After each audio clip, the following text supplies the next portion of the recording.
behind Dwayne "The Rock" Johnson. I mean, is that underestimating you? I think there are all kinds of polls that will tell you a variety of things. I've never listened to polls. Gavin Newsom also chiming in. The California governor says he's interested in running for the top job, but he's going to wait until after the midterms to decide. And on a podcast, Newsom cursing like a sailor and facing criticism for how he described growing up in a single-parent household with a mom who worked multiple jobs. It was also about paying the bills, man. Out there kind of raising myself, turning on the TV, started, just getting obsessed, sitting there with the Wonder Bread and organizing a response to what's happening in this country and organizing people to feel empowered, to give them a voice, to give us choice, and to be able to push back against this. These guys are around. I know. Swalwell. What's his name again? Swalwell. 2028 litmus test. He says every Democratic candidate needs to pledge to wreck Trump's ballroom on day. Versus, he'd like to me to go to you first.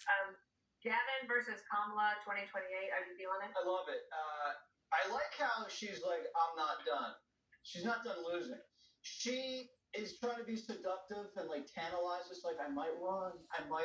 No one cares. No one is on the edge of their seats waiting to find out if Kamala's going to run again. And Gavin's like, cowabunga.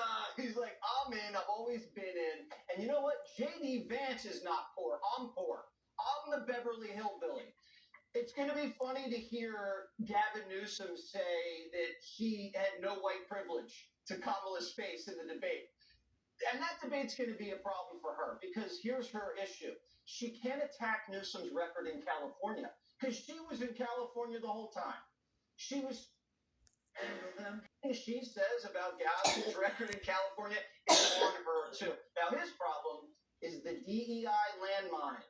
Gender, race, class. He's going to be stepping in it, and it's just going to be blowing up in his face. Swalwell's stupid.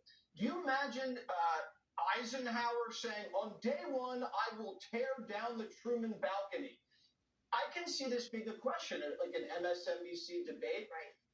What will you do to the ball? Will you wreck the ballroom on day one? If I'm Kamala, I say no. We're tearing down the wall. We're keeping the ballroom because Democrats can party. And Rachel, you're invited. We're going to have Beyonce, just like she told everybody Beyonce was coming to the DNC just to get everybody to show up. Yeah, I do remember that.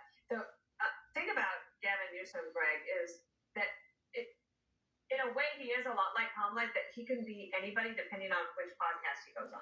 Well, you know what?